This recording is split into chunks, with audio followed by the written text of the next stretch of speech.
Welcome to Buckets. My name's Matt Moore. I'm the senior NBA writer for the Action Network. This is the NBA Best Bets episode from the Action Network, brought to you by FanDuel Sportsbook. Glad to have you guys with us. Joining me tonight for Best Bets as we are back after a painful night without basketball, after the insanity of having 15 games on one night. I've got Jay Money. You can find him on Twitter at JMoneyIsMoney. Jay, what's up? Yeah, doing well, man. It's coming out some nice games, trying to keep it going. It's early season, it's a long season, I always say, man, but just trying to get some cash with you guys. Also joining me, Sean Lill from MSG Networks. You can catch him on Twitter at Chicago Flow. Sean, how you doing? I'm good. What's up, fellas? I got to get back on track as well. So I'm looking forward to the show and giving out some picks. I hope they come through, man. I got to get back on track. It's been a rough start so far. All right, well, let's run down the best bets, and then we'll break them down as far as what the cap is, and I'll interrogate the guys a little bit on those handicaps. Jay, let's start with you. What's your best bet for the Wednesday slate? My best bet for Wednesday is going to be the Magic +7. I know that Ben Carroll's kind of questionable, whatever, if you guys want to wait on it, but wait for him. But regardless, I like the Magic in the spot +7. Some other games I could make cases for: Pistons, Nuggets, Blazers, Hawks. But Magic is definitely my best bet, and it's the one that I have money on so far. We're definitely going to talk about Blazers here in a little bit. Sean, what's your best bets for the Wednesday slate?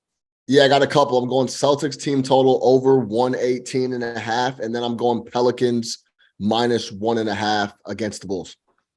Okay. So Jay, let's start with you. Oh, I gotta give mine. My best bets: Portland -4.5, and oh boy, I'll throw in Nuggets Pacers over 235. We'll talk about that one. That's another one.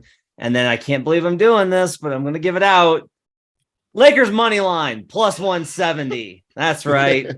I like pain. We'll talk about that here in a little bit. All right, Jay, let's start with you. So you're on the Magic here. And I thought it was an interesting spot when you sent me that, based off of just the Magic coming off of, how can I put this? A motherfucking painful loss for me as they lost to the Houston Rockets at home. That was a painful game. Their defense has been really shoddy. This has been, I think the upside for the Magic is that their team in general looks like Banchero looks awesome. Franz Wagner looks awesome. They haven't had a point guard. All of those things are good. But as I check the Action Network app, the best way for you to track your bets, get up to the second information on where the picks and money are coming in on, as we kind of dive into that.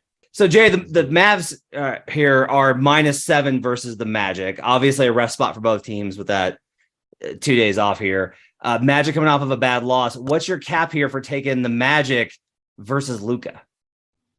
Yeah, so I mean, I love the Mavs. This is somewhat my hometown team here, but liking the Magic here +7. Let me break it down for you. This is the fourth straight home game for the Magic here, so it's a spot that we like the home team in. This is also a revenge spot as well. They just lost 105-114 October 30th. It was a wire-to-wire cover there. They started out the game 23-13. Like I say, they were never basically out of the game there. The Mavericks basically have to come back in the fourth quarter to win that game by 9. They led for 3 quarters out in that game. This is a bounce back spot as well for 2 straight losses for the Magic. Like I say, Banchero is questionable here, but regardless here, I think he'll probably play, especially with his streak of 25 or more points, whatever. Pretty sure he's going to try to suit up in this one. But for the Mavs, Christian Wood is out. Hardaway is questionable, and Hardaway may not play. I don't expect the best game from the Mavs here. This is their first game of a back-to-back with a double revenge spot versus the Wizards on deck. The last time they faced them, they lost 135-103. So they got smacked up by the Wizards last time. If you remember, Porzingis plays on that team. It's a big game for Luke. I'm sure he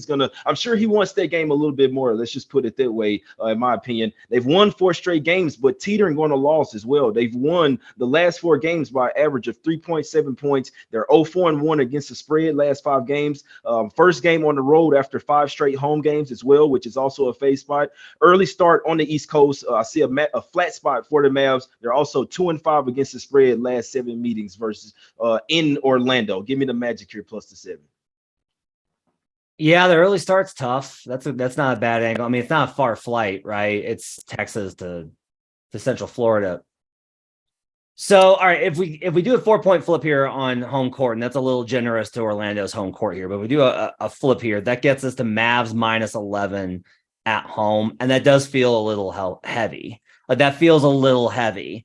I can't go with you on this. I can't tell you because numbers have got this significantly above where it's at. So based off of my regular season figure in this small sample spot has this upwards of 15 because the Mavs are still coasting off of destroying the Memphis Grizzlies. If you have one game in these first 10 games where you just annihilate a team, it takes about 3 weeks for it to honestly even out and negate that a little bit. Like the hangover effects when you have one of those games is huge. But I'll say this, like even based off of power rating, adjusted from the preseason expectations to now, I've still got this 10. So even and there's no real home court factored in for Orlando because they've been bad. Obviously, I mean, they just lost to the Rockets at home, so I can't give it much of an edge there. So I've still got this 10, but I want to bet it. I don't want to lay the wood with 7 here, especially with Wood out. I don't know. It's tough to figure out how much to give Wood against the spread, right? Like maybe a half point just based off of the fact that he doesn't start. They've removed JaVale McGee from the rotation after giving him $30 million. And yet they're still like, no, we're not giving Christian Wood the starting spot. That's how stubborn Jason Kidd is. Hardaway Jr. would be not great as an absence either. You know, the Mavericks' entire thing is we're going to play good defense and Luka's going to take you one-on-one. I don't know that the Magic have the perimeter defenders to be able to hang with Luka here. And so he may have another monster night. I don't know if that changes things though, because they still haven't been able to cover. This is what's crazy is like my numbers have them as like this dominant, really great top 5 team, but their ATS record, like they're underperforming game by game versus the market. I think they're overpriced a bit. If I was going to play a side, it would be Mavericks, but I can't get there with the number. So I do not like using I don't hate it, but I have to use it here. I don't hate it. Sean, what do you think about this play? Yeah, I lean and I put it out in the Action Network app with Jay here. There's a 7.5 floating around there as well. This is a fade dull spot on a Wednesday night for the Mavs. All the things Jay laid out. I understand that Jason Kidd is a wizard on the defensive end. The things he was doing to Kevin Durant in some of those spots the other night was really fun to watch. And we know how they get down on defense. But I like the Magic here. They're familiar with each other. They also played in the preseason, which is interesting. So they have a lot of familiarity with each other. 9-point game. They played those guys tough. Tape to tape, it was a close game, and they kind of faded down the stretch. I know they don't have the defenders, but does anybody have the defenders to deal with Luka? It seems like it doesn't even matter who he plays on a game-to-game basis. If they could slow him up a bit, potentially with some length down there with Wendell, Ball, maybe Suggs can even give him a little trouble to take up the challenge. But yeah, I think 7.5 is too many points on a Wednesday night. Those guys being at home and taking care of business. I'm with you, Jay. I put it out in the app. I agree. 7.5 is too many for Orlando. Jay, if Banchero doesn't go, are you buying out of this position? No, I'm not buying out of it. When top players go out, that means this will be even more of a look ahead spot for the Mavs. I actually see them losing this game outright, and I'll be taking the Mavs on Wednesday with Dinwiddie and Luka going up against Porzingis. They're going to want to smash the Wizards. So this is me kind of sort of knowing that I know that the Mavs have a little bit bigger game on deck. I don't expect their best game here. I expect a little bit of a look ahead. I could actually see Magic money line hitting this game, and like the Mavs on Wednesday. Big Dog's been favorable first 20 games. I wrote about that this week for the Trends piece. It's been profitable. Yeah, and the last thing for the Mavs, they seem to play close games. Every other game is a close 2-3 point game, like you were laying out their ATS numbers. So you take out that Memphis game, they are playing really close games that Luka's pulling them out of. So I like the 7.5, 7 for Orlando. I think the only other reason I would hesitate is so Dallas is kind of, like I said, they underperformed against the spread. The numbers are really good for them. Like they're second in offense and 11th in defense per dunks and threes. They got the number 1 straight the schedule right now, based off of who they played so far, based off of the actual performances of those teams in this season. So now a lot of that's like they played Utah, right? It was awesome. There's a little bit of of always a little variation in these early samples. But that's one thing I kind of wonder is this will be an illuminative game for me for going forward on betting on the Mavs based off of if they smash here. Okay. So they're a team that does well when they're a big favorite. When they have a big advantage, they're in a good spot. Like this is a real telltale game, right? Is like, do they get the win here? Do they cover in a spot where they should? This is a bad team. This is how you buffet that record up. So we'll see what they do. Jay and Sean both like the Magic here +7. You can check out this game on NBA Bet Stream. I'll be on it. Great broadcast. Just click on the little button that shows you where all the different streams are on League Pass. And I'm live betting throughout the game. Hit a same game parlay last week. Hawks Knicks, had Hawks money line. Off to a great start. Excited for it. I'll have a Luka Doncic feature in this game, as well as I'm going to be on Luka props in this game because he is a beast right now. And so if Banchero plays, I'll also be on Paolo because there's just like, to me, there's nothing more fun than betting on Paolo props. It's just incredibly fun to watch the kid play.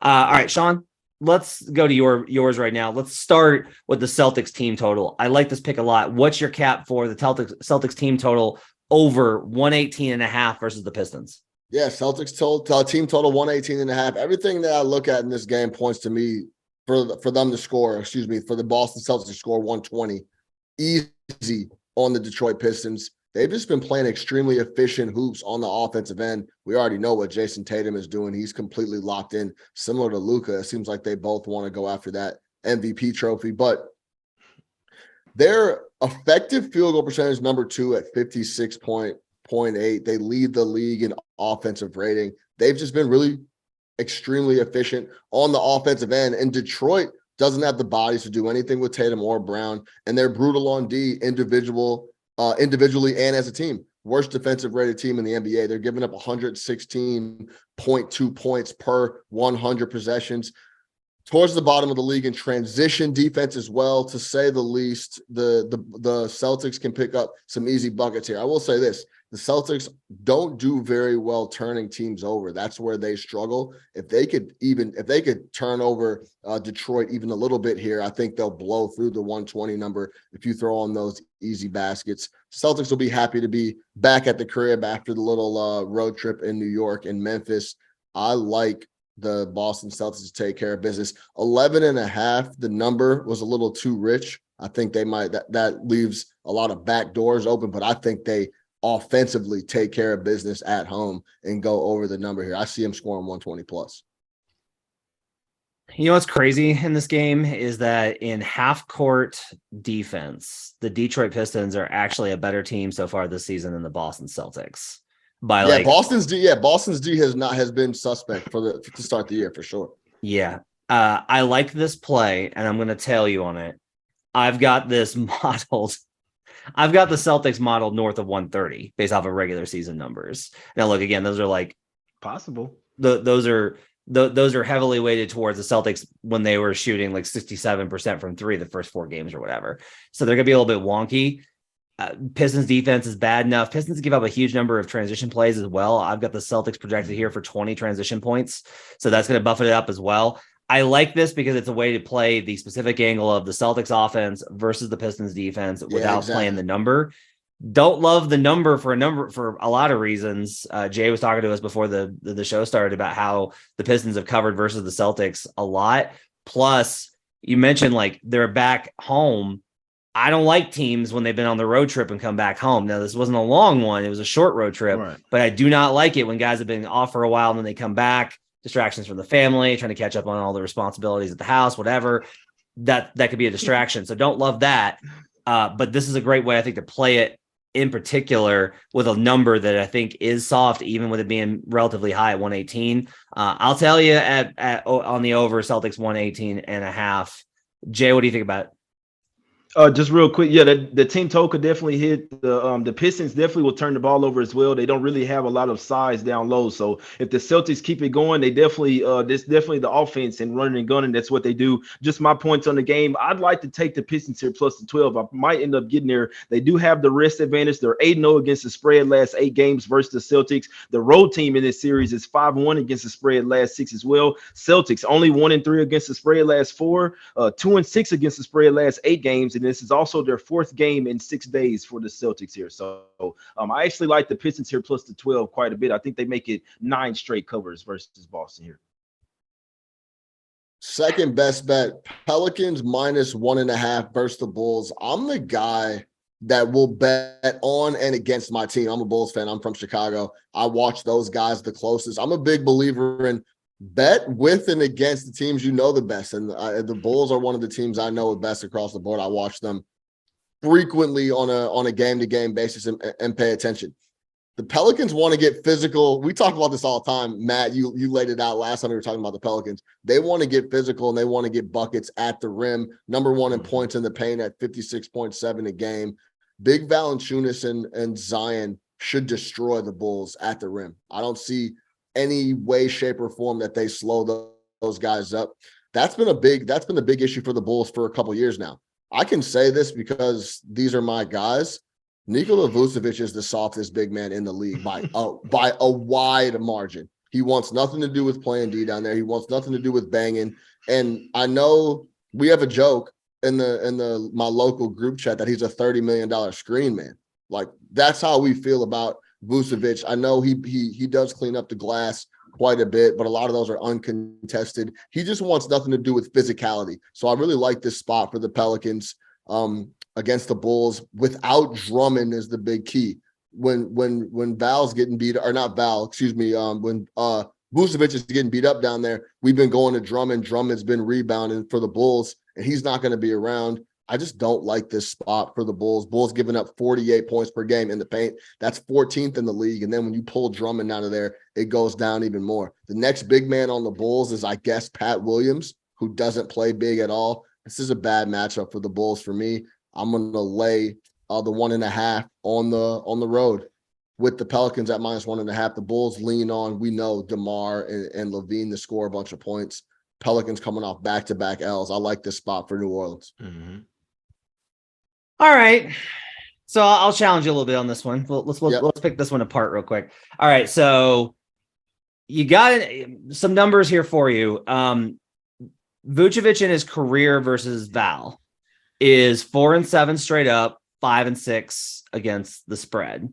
So not great versus the number, but good straight up, obviously. And this is a tight game, so you're getting a little bit of an edge there. Last 2 seasons, Bulls versus Pels, right? So when Vooch has been there effectively, 3-1. But when Vucevic and Val have both played, it's 1-1 straight up, 1-1 ATS. So we got mixed results there. So not a domination by any means. I want to defend Vooch a little bit here because this is a lot of slander from my guy, Vooch, who is a competent NBA player. And he may not be the most physical dude, but he's at least a big body. I'm interested to see how this works because the Bulls have just been a much different team than I expected this season. They're playing switch a lot more. They're playing ball movement offense. I got to tell you, I'm a little down on the Pels right now. Like, they come out the gates storming. They take out the Nets on opening night, and we're like, holy shit, we're here. Like, the Pels are gonna be the surprise team of the season. And then they get hurt, and even they get guys back, and they've just kind of slid a little bit. I'm not sure how much I can really trust them. The number on this is fascinating because based off of the regular season numbers right now, so my matchup model that focuses on what the number is based off of this season's numbers has this at Pels -5.5, which is a great spot, obviously, for Pels. Like, that's a big clearance, 4 points of clearance. My manually adjusted power rating gets me to Bulls -2.5 at the home court. So I'm in the middle of it. I obviously cannot play this because I've got my number. Whenever my numbers are like, we don't agree on this game, I just gotta walk away from it. It's not worth it to me for if these two things are different. I will just say you talked about the physicality. The Pelicans want to be physical on offense, but they don't want to be physical on defense yet. And that's a little bit of a problem. Having Herb to stick on DeMar helps. I don't know if Zach's going to play, because at this point, I don't know if Zach's going to play night to night. So I think that factors into this. Jay, I'm curious to know what you think about this, because I think the Bulls are a little underrated in the market right now. And I worry that the Pels are a little overrated in the market right now. Like, are we sure that the Pelicans, now Bulls are on a 3rd and 4, back to 3rd and 4. So that matters. Not back to back, but 3rd and 4. But are we sure that the Pels should be favored in Chicago here? Are we sure of that? Well, both of you guys make really good points. I'd like to ride with Sean here. This actually is a horrible matchup for the Bulls.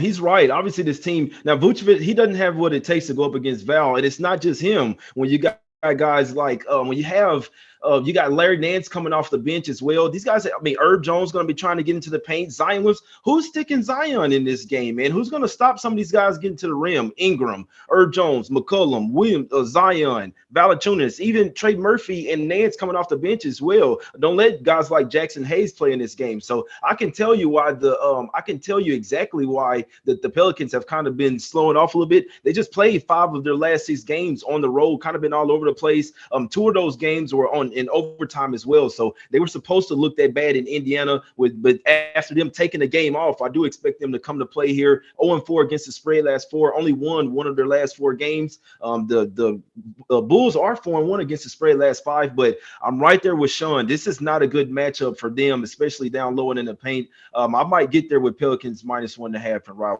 with Sean in this. I believe it's the right side here. 3-point edge is Matt. I didn't know you were a big Vucevic guy, man. Yeah, just because I like those guys that, like, Vooch was there in Orlando on a team that made the playoffs, doing the work every single night. Like, I like those guys that have good seasons and put in the work and show up and play a lot of games and do heavy minutes. And like, Vooch's whole thing has never been lazy. Like, he's just not able to move in space. Like, that's a problem for him. He's not physically able to do it, versus an effort thing. I feel like Vooch's effort is high.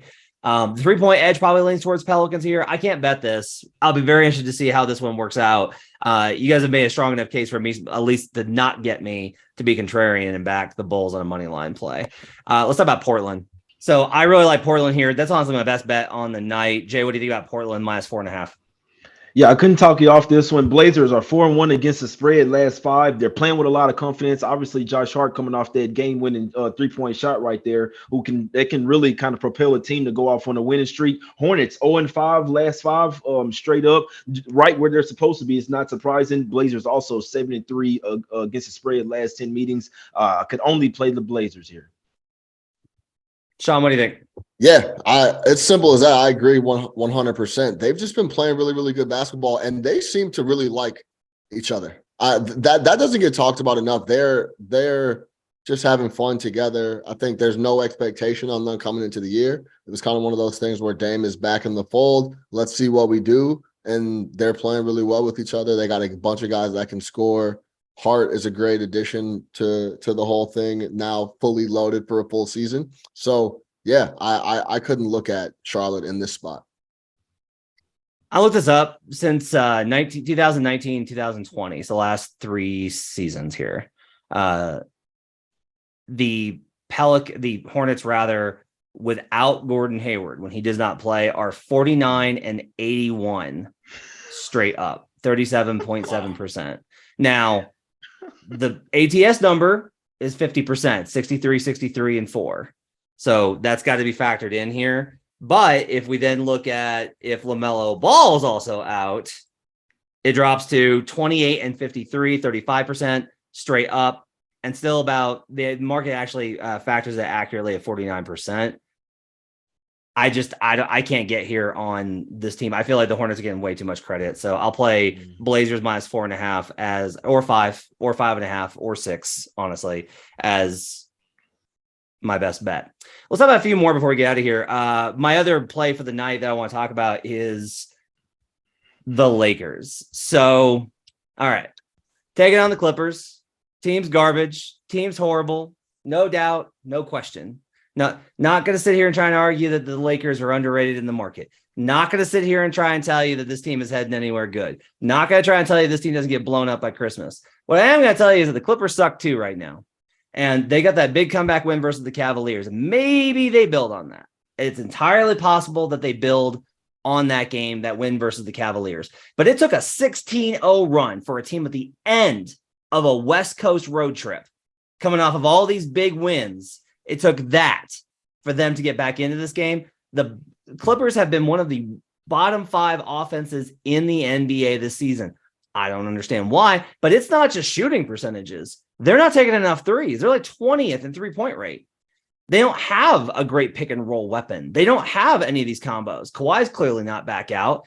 Like, their formula for the last couple of seasons has been, hey, let's move the ball around. We're going to draw attention with either Reggie Jackson, who's been terrible this year, Paul George, who's been awesome this year, and then we're going to draw attention and kick out to shooters. That's not happening. Like, teams are scouting it, and they're not able to get the 3-point volume off. If you're not going to take threes and you're not going to score points, you are among the only teams the Los Angeles Lakers can hang within margin of, because they're so bad offensively. They're in the same boat. This looks like a rock fight. Like, on paper, this looks like a rock fight. Clearly, we got no home court here with it being a Clippers Lakers game. So I don't have to worry about any sort of edge or a flip on that. And I don't feel like it's worth it for me to play the 4.5, where I think the better value here, I'm going to stay away from the spread entirely, but I am playing a small play, not full unit, small play on Lakers plus 170 here.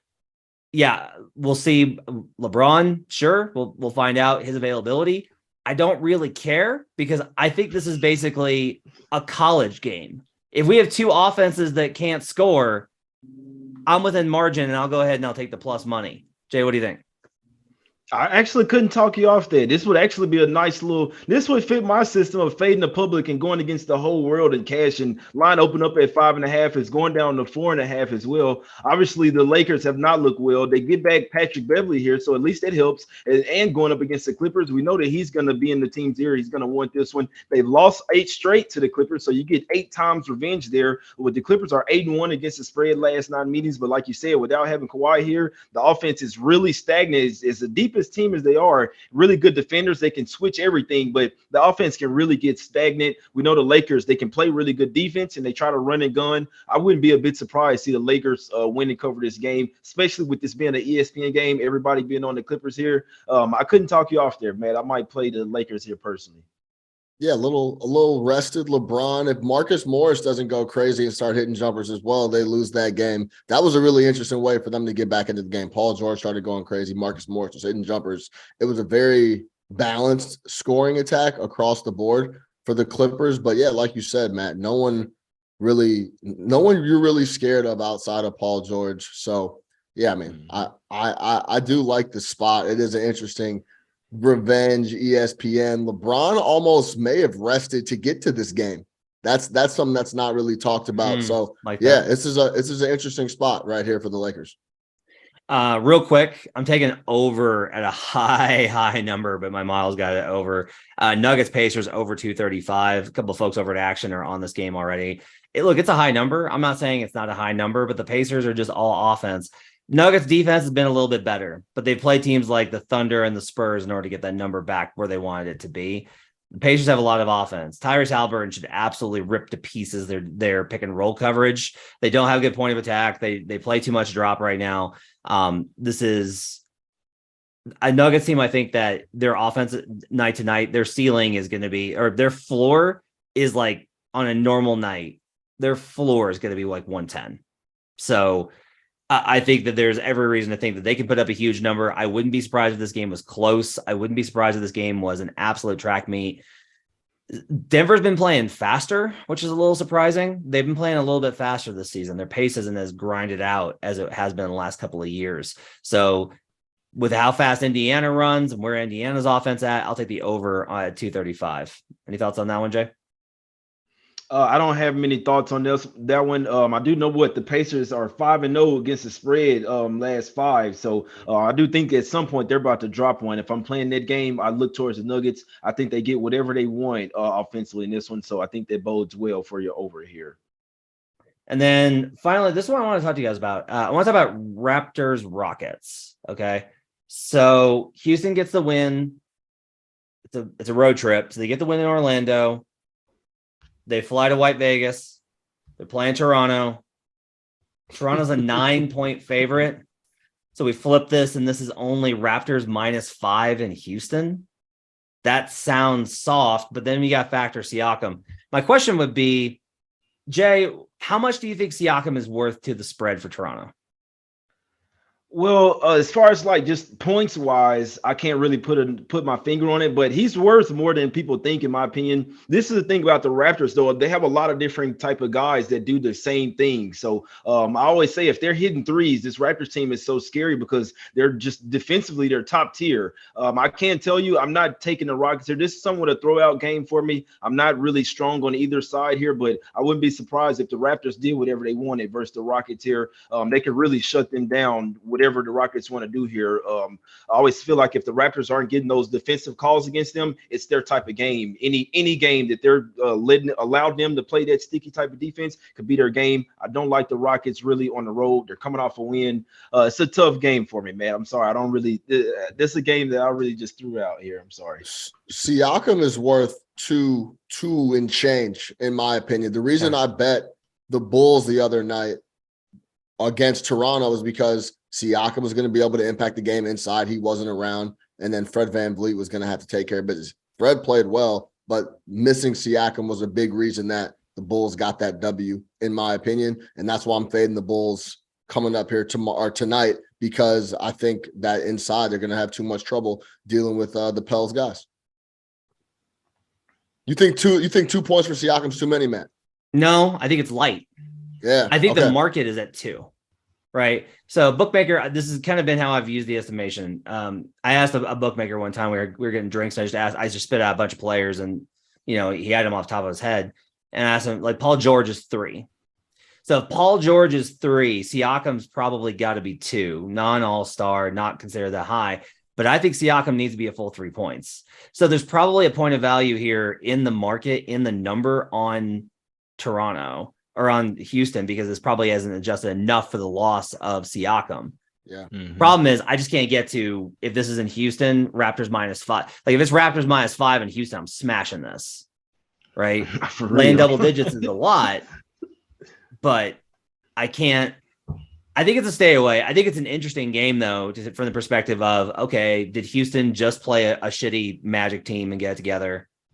Or did they have a little bit of momentum? Raptors, tough 2-game set versus the Bulls. Can they get this figured out?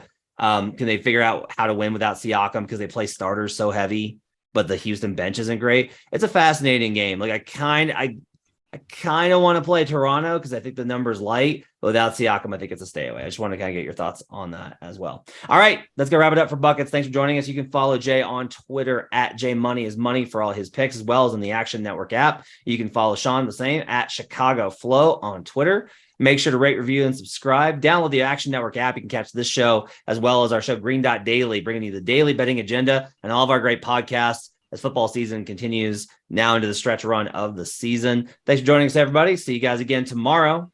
Until then, let's get buckets.